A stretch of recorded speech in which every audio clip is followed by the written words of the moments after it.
course, learn very quickly of how we worship.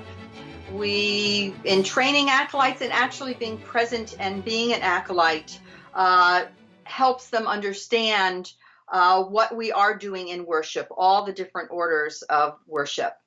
So part of that is learning about worship by experiencing it. We all know that children's presence in liturgy is the most formative way of learning about what we do and why we do it. And for an acolyte, there's a little more involved in that, is that acolytes need to be fully present in body, mind, and soul. So they need to be fully engaged in worship. So that means they need to know exactly what's going to be happening, what happens next before it happens, so they can be ready.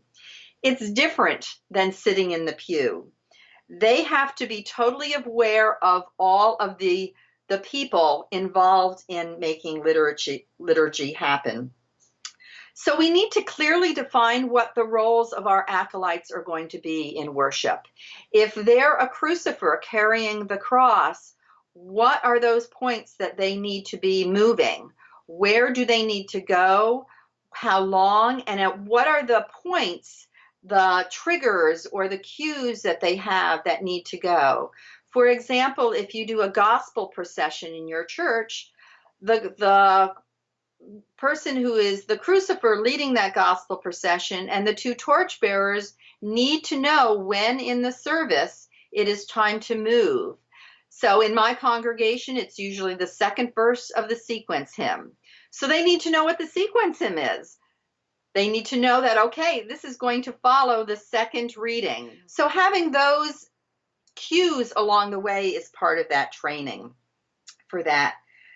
Also, part of why we worship and how we worship is collecting and mastering a body of knowledge that's relevant to their role. So understanding parts of certainly where the liturgy of the word is and where that piece is for a gospel procession or the procession coming into the church is important. But mostly in congregations, acolytes don't do anything until the actual Holy Communion part of the service starts. So knowing pieces like, what is the doxology? Or what is the offering? Because oftentimes acolytes are ones that are going to be collecting the offering plates. So they need to know those trigger points of the music. And the doxology may not be the same every Sunday. It might be a different hymn that is sung. So they need to know at that point when they're supposed to get up to collect those offering plates. Or helping set the altar and following that Eucharistic prayer. Following when the celebrant bows at the altar, that everyone bows. And then why do we do that? Moving the service book that's on the altar so that the priest can follow the liturgy in that. The acolytes in my church they're in charge of that book and the missal stand where that's going to go. So they need to know when to move that. The peace. In the congregation, the peace is really about, greeting one another. For acolytes, at least in my congregation, it's not, they can greet one another, but then they need to get ready for action. So learning all of those things.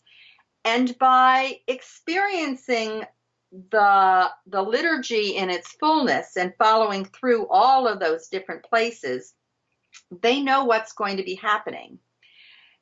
And part of it is then they're really exploring the mystery of the unknown. They're involved in that and growing in a relationship to God, since they need to pay attention to the words a lot because those are cues as to what they're going to be doing.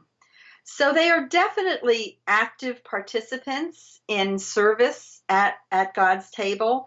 And it's different than in other places and needing to be fully engaged.